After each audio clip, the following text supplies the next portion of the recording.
Hello viewers, welcome to high school. তোমাদের সকলকে high স্কুলে স্বাগত জানাচ্ছি। আজকের পর্বে আমরা ক্লাস 6-এর ম্যাথমেটিক্সের ফার্স্ট সামেটিভ ইভ্যালুয়েশনের প্রশ্ন নিয়ে আলোচনা করব। এটা হচ্ছে আমাদের সিঙ্গিমারি চন্দ্রদেব হাই স্কুলের প্রশ্ন। এটা আমাদের পরীক্ষা আজকে হয়ে গেছে।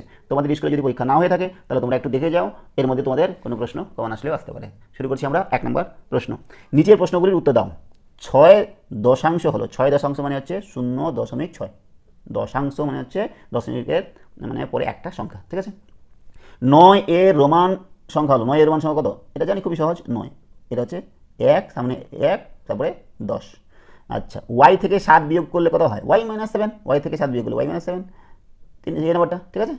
এক সমকোণ, এক সমকোণ মানে কি? 90 ডিগ্রি। এক সমকোণ হচ্ছে 90 ডিগ্রি। আচ্ছা, দুটি মৌলিক সংখ্যার গস আচ্ছা গসাগু হবে। দুটি মৌলিক সংখ্যার গসাগু হলো সংখ্যার গসাগু। এটা গসাগু হবে, গসাগু। গসাগু হলো, এই যে সাড়া পড়ে গেছে, গসাগু। দুটি মৌলিক সংখ্যার গসাগু হলো কত? দুটি মৌলিক সংখ্যার গসাগু হবে 1। কত? দুটি মৌলিক সংখ্যার গসাগু হচ্ছে 1, ঠিক আছে। লসাগু না, গসাগু বলেছি। দুটি মৌলিক সংখ্যার গসাগু হচ্ছে 1। তারপর দেখো 4 নম্বরটা, যে 4 বছর পরে নিতাই এর বয়স x বছর হলে নিতাই এর বর্তমান বয়স কত? 4 বছর পরে ওর x বছর, তাহলে বর্তমানে বয়স কত? বর্তমানে হচ্ছে x-4। 4 বছর পরে, মনে করো তোমার এখন বয়স হচ্ছে 10 বছর, 4 বছর পরে তোমার 14 বছর বয়স, ঠিক আছে। তাহলে এখন বয়স তোমার কত? 10 বছর, মানে 14 - 4, তাহলে ঠিক x-4। এই হচ্ছে এ নাম্বারটা। অপ্রকৃত ভগ্নাংশ হলো, অপ্রকৃত ভগ্নাংশ কোনটাকে বলা হয়? যখন লবটা উপরে হচ্ছে লব, নিচে হর, লবটা বড়, মানে উপরেই বড় নিচে ছোট, তাকে বলা হয় অপ্রকৃত। এখানে 7 উপরে নিচে 8, মানে প্রকৃত। 5 এটা তো সংখ্যা, আমাদের পূর্ণ সংখ্যা। এটা হচ্ছে উপরে 4, এটা হচ্ছে নিচে 3, তাহলে এটা উপরে বড় নিচে ছোট, এটা হচ্ছে কি? অপ্রকৃত ভগ্নাংশ। 8 নম্বর দেখো, 0.3কে সামান্য ভগ্নাংশে লিখলে হয়। 0.3কে কি সামান্য ভগ্নাংশে লিখলে কী হবে? দেখো, দশমিকের জন্য একটা 1 নিচে, আর 1 ঘরের জন্য একটা 0, তাহলে উপরে 3 নিচে 10। এটা হচ্ছে আমাদের এই নাম্বারটা। তারপর দেখো 9 নম্বর কী বলেছে? 7513 এর কাছাকাছি 100 এর গুণিতকে পূর্ণ সংখ্যা হলো। গুণিতকে 100 এর গুণিতকে পূর্ণ সংখ্যা 7500 এর কাছাকাছি কোনটা হবে? তাহলে বলতো 7500, 7500 হবে। 100 এর, যদি হাজারের বলতো তাহলে কিন্তু আমাদের এটা হতো না, হাজারের বললে আমাদের 8000 হতো, ঠিক আছে। তো দেখো, এটা হচ্ছে 7513 এর কাছাকাছি, 100 এর গুণিতকে পূর্ণ সংখ্যা হচ্ছে 7500, ঠিক আছে। এক সরল কোণ সমান এত সমকোণ। এক সরল কোণ মানে কি? 180 ডিগ্রি। আর 180 ডিগ্রি মানে কি? 290 ডিগ্রি, 90 ডিগ্রি 90 ডিগ্রি করে, তাহলে 2 সমকোণ 2, ঠিক আছে। এইবার দেখো 2 নম্বর, নিচের প্রশ্নগুলির উত্তর দাও। 4টি দিতে বলেছে। 1 নম্বর কি? আমি দাদার থেকে 4 বছরের ছোট। দাদার বয়স x বছর হলে আমার বয়স কত? আমি দাদার থেকে 4 বছরের ছোট, দাদার বয়স হচ্ছে x বছর, তাহলে আমার বয়স কত হবে? x-4 বছর, x-4 বছর, বুঝে গেল। 2 নম্বরটা দেখো, 18, 24, 42 দিয়ে বিভাজ্য ক্ষুদ্রতম সংখ্যাটি কত? 18, 24, 42 দিয়ে বিভাজ্য ক্ষুদ্রতম সংখ্যাটি কত? এটা আমাদের কী করতে হবে? এটা আমাদের লসাগু করতে হবে, ঠিক আছে। তো করছি আমরা 2-এর 2 নম্বর, 18, 24 আর 42, এ লসাগু করছি।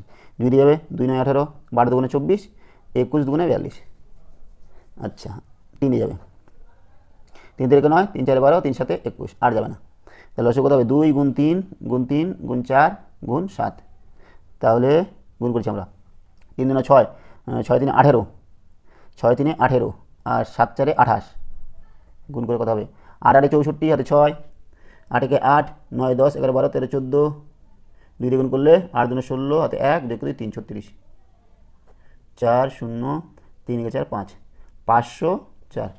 ঠিক হলো না ভুল হলো? দেখো আরেকবার দিচ্ছি। 7 4 28, 28, আর হচ্ছে 28 দুগুণে হচ্ছে 56, আর 9 9 6 54, 5 9 5 45, 46 47 48 49 50, ঠিক আছে। 504। তাহলে লিখছি 18, 24, 42 এর লসাগু সমান সমান 504। তাহলে আমাদের উত্তরটা লিখতে হবে, এত এত এত দিয়ে বিভাজ্য ক্ষুদ্রতম সংখ্যাটি হলো 18, 24, 42 দ্বারা বিভাজ্য ক্ষুদ্রতম সংখ্যাটি হলো 504, বুঝা গেল। তারপর দেখো 3 নম্বর কী বলেছে? 3 7 7 9 2 5 6 দ্বারা গঠিত বৃহত্তম ও ক্ষুদ্রতম সংখ্যাটি লেখো। বৃহত্তম এবং ক্ষুদ্রতম দুটোই লিখতে হবে। কত? 3 7 7 9 2 5 6। তাহলে এত দ্বারা গঠিত বৃহত্তম সংখ্যা, বৃহত্তম কোনটা বলতে? সবথেকে বড় কোনটা? 9, তারপরে 7 7 7 তারপরে 6, তারপরে 5, তারপরে 3, তারপরে 2, 3টা 6 7টা 3 6 7 একক দশক শতক হাজার অযুত লক্ষ নিযুত 97 লক্ষ, হ্যাঁ 97,76,532, এটা বৃহত্তম। আর ক্ষুদ্রতম সংখ্যা কত হচ্ছে উল্টা 2 3 5 6 7 7 9, ঠিক আছে। 3 নম্বর হয়ে গেল। 4 নম্বর মান নির্ণয় করো, এটা আমাদের মান নির্ণয় করতে বলেছে, করছি আমরা 4 নম্বরের দিকে। 4 নম্বরের মান নির্ণয় সংখ্যাটা হচ্ছে 2/5 3/8 মাইনাস 1/4। দেখো করছি, আমরা একবারও করতে পারি, অথবা আমরা 3টে যদি একবারে নিই তাও করতে পারি, অথবা এই দুটো যদি আগে করি পরে যেটা করি তাও হবে, ঠিক আছে। আমার মনে হয় এই দুটো আগে করলে তোমাদের সুবিধা হবে, তো আমরা আগে বিয়োগটা করে নিই। 2/5 প্লাস এই 8 আর 4 লসগু কত হবে 8ই হবে, 8কে 8 3, আর 4 আর 8 লসগু কত 4 আর না সরি 4 2 আর 2, 2 1 2, 2/5 যোগ 1/8, ঠিক আছে। এইবার তোমাদের 8 আর 5-এর 8 আর 5-এর লসগু কত হবে, দুটোই পরস্পর মৌলিক, তাহলে 8 5 40, বুঝে গেল। তাহলে 40, 5 কত হবে 5 8 40, 8 8 আর 2 গুণ করতে হবে, 2 গুণন 8, আর উপরে 1 আছে 1 গুণন 8 5 40 5, ঠিক আছে না। 8 2 গুণে 16, 5 একে 5, নিচে 40, কত হচ্ছে 21/40, বুঝা গেল। 4 নম্বর হয়ে গেল। চলে যাচ্ছে আমরা 5 নম্বরে, কী বলেছে 2 টাকার 5/8 অংশ সমান কত টাকা। 2 টাকার 5/8 অংশ সমান কত। 2 টাকা মানে কি 200 পয়সা, 200 গুণন 5/8 পয়সা। দেখো তো কত দিয়ে কাটাকাটি যায়, 2 দিয়ে কাটা যাবে, 8 দিয়ে যাবে কি একবারে, আচ্ছা 2 দিয়ে করি আগে, 2 4 8 100, 4 দিয়ে কাটাবে 4, 4 2 গুণে 8 20, 4 5 25, 25 5 125, এত পয়সা, বুঝা গেল। 5 নম্বরটা হয়ে গেল। কত টাকা কত পয়সা বলেছে, তাহলে আচ্ছা এত পয়সা সমান কি দেখো 125 পয়সা মানে কি 1 টাকা 25 পয়সা, ঠিক আছে। 5 নম্বর টাকা চলে গেল। এইবার দেখো 3 নম্বর কোশ্চিন, যে কোনো 3টি প্রশ্ন উত্তর দিতে বলেছে, সরল করতে বলেছে, এটা করবো আমরা। এরকম অঙ্ক একটা আমাদের অবশ্য এটা ছিলই।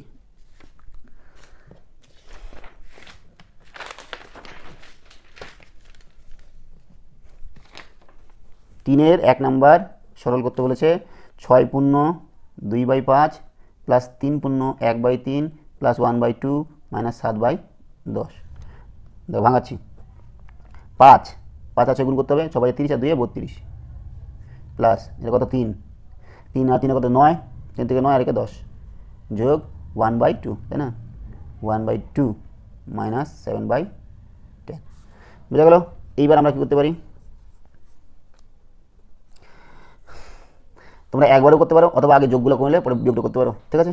তো আমরা কী করবো বলো তো, করি একবারই করি, দেখা যাক কী হয়। 5 3 2 10, 5 দিয়ে করলে 5 একে 5, 3 থাকলো 2 থাকলো, 5 2 10, 2 দিয়ে যাবে, 2 একে 2 2 একে 2 আর যাবে না, তাহলে 5 গুণন 2 গুণন 3, 10 3 30, তাই তো 10 হয়ে যাচ্ছে আমাদের 30, 5 6 30, কত হচ্ছে 5 6 30 6, তাহলে কত হবে 32 ইন্টু 6, 5 6 30, তাহলে 6 হলো, প্লাস 10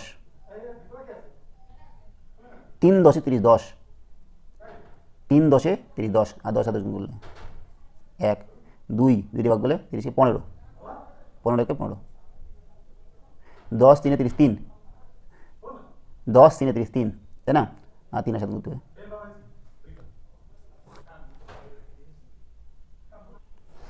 ঠিক আছে। এবার গুণ করবো আমরা, নিচে 30 থাক, 6 2 12 2, 6 2 12 2 হাতে 1, 6 3 18 একে 19, প্লাস 10 10 100, 15 একে 15, 7 3 21, তাহলে কত হচ্ছে উপরে 192, নিচে 115, যোগ করছি আগে 5 2 7, 9 10 0 হাতে 1 3, 307, 307 বিয়োগ 21, এখান থেকে 21 বাদ দিতে হবে, 7 থেকে 1 বদলে কি 6, 10 থেকে 2 বদলে 8 হাতে 1, 3 থেকে 1 বদলে 2, নিচে 30, 286/30, ঠিক আছে। আচ্ছা এটা 2 দিয়ে কাটাকাটি হবে, দেখো মনে হচ্ছে না, 2 দিয়ে কাটাকাটি করি তো কী হয়, 2 দিয়ে কাটাকাটি হবে মনে হচ্ছে 15 2 30, 2 দিয়ে কাটাকাটি করলে 2 1 2, 4 2 8 3, 4 3 7 8, 143/15, এই হচ্ছে আমাদের উত্তর, ঠিক আছে। তোমরা একটু দেখে নাও কোথাও ভুল হলো নাকি। ঠিক আছে, চলে যাচ্ছে আমরা 2 নাম্বার। কি বলেছে যে দুটি সংখ্যার গুণফল এত, একটি সংখ্যা 5 হলে অপরটি কত? বা বিশাল বড়, দুটি সংখ্যার গুণফল এটা, একটি সংখ্যা এত হলে অপরটা কী হতে? 5 দিয়ে ভাগ করতে হবে। করছি আমরা 2 নম্বর গুণফল হচ্ছে কত? দুটি সংখ্যার গুণফল সমান সমান 1 5 0 5 0 4 9 0, একটি সংখ্যা সমান হচ্ছে 5, অপর সংখ্যাটা হবে 5 দিয়ে ভাগ করতে হবে। 1 5 0 5 0 4 9 0, 5 3 15, ঠিক আছে, 0 নামবে, তাহলে এই 0টা আমরা এখানে দিয়ে দিলাম, ঠিক আছে, এই 5 নামলো। 5 1 5, আবার 0 নামছে, যাবে না, তাহলে 0 নিয়ে আমাদের 4 নামাতে হবে, তাও যাচ্ছে না, আবার 0 নিয়ে 9 নামাতে হবে। 5 নং 45, 5 নং 45 নামলো 4, আর 0 নামলো, 5 8 40, তাহলে অপর সংখ্যাটি কত? অপর সংখ্যাটি হলো 3 0 1 0 0 9 8, ঠিক আছে, এই হচ্ছে 2 নম্বর। 3 নম্বর কী দেওয়া আছে বলো তো? যে 360 বিঘা জমি 20 দিনে চাষ করতে 4টি ট্রাক্টর লাগে, 180 বিঘা জমি 10 দিনে চাষ করতে হলে কয়টি ট্রাক্টর লাগবে? তো আমি জানি না তোমাদের বইয়ে কীভাবে করা আছে, ঐকিক নিয়মে করা আছে না অনুপাত নিয়মে করা আছে। তো যদি অনুপাত নিয়মে করা থাকে তাহলে তোমরা অনুপাত নিয়মে করবে, আর যদি ঐকিক নিয়মে থাকে তোমরা ঐকিক নিয়মে করবে। তো আমরা করছি যে কোনো একটা নিয়মে। 3 নম্বর কী চেয়েছে বলো তো? চেয়েছে যে কয়টি ট্রাক্টর লাগবে, কয়টি ট্রাক্টর, তাহলে সেটা আমাদেরকে ডান দিকে রাখতে হবে। তো দেখো লিখছি 360 বিঘা জমি 20 দিনে চাষ করতে ট্রাক্টর লাগে কয়টি? ট্রাক্টর লাগে 4টি। আচ্ছা, এবার করছি দেখো 1 বিঘা জমি 1 দিনে চাষ করতে ট্রাক্টর লাগে। দেখো 1 বিঘা জমি 360 বিঘা জমি চাষ করতে 4টি ট্রাক্টর লাগছে, আর 1 বিঘা জমি চাষ করতে কম লাগবে, কম লাগলে মানে কি ভাগ 4/360, 20 দিনে লাগতো এতটি ট্রাক্টর। এবার একদিনে যদি চাষ করতে হয়, মনে করো 20 দিনে চাষ করছে, তাহলে 4টি লাগছে, তাহলে একদিন মানে কি তাড়াতাড়ি করতে হচ্ছে, তাড়াতাড়ি বেশি ট্রাক্টর লাগবে, তখন এটা লাগবে তাহলে গুণ 20, বুঝে গেল? তারপরে বলেছে কি কত 1800 বিঘা 1800 বিঘা জমি, এবার একদিনে লিখছি, একদিনে চাষ করতে লাগবে কত? যা আছে তাই লিখি আগে। দেখো আগে 1 বিঘা, তো এখন 1 বিঘা একদিনে ছিল, এইবার হচ্ছে 1800 বিঘা, বেশি বিঘা, তাহলে আমাদের ট্রাক্টর কী লাগবে? বেশি লাগবে, বেশি হলে কি গুণ, তাই না? ঠিক আছে, এইবার বলছে 1800 বিঘা জমি একদিনে, না কয় দিনে? 10 দিনে, 10 দিনে চাষ করতে, তাহলে 10 দিন যদি সময়টা বেশি পাই, এটা একদিনে লাগতো, তাহলে 10 দিন যদি আমাদের বেশি সময় লাগে, মানে 10 দিনে যদি করি, তাহলে ট্রাক্টরের সংখ্যা আমাদের কি কম লাগবে, তখন হচ্ছে 4 গুণ 20 গুণ 1800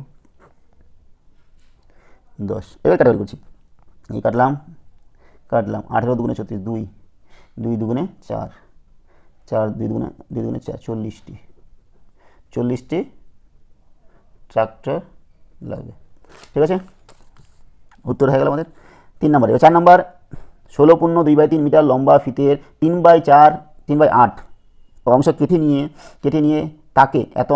তাকে সমান 5টি ভাগে কাটলে প্রতি টুকরো দৈর্ঘ্য কত হবে?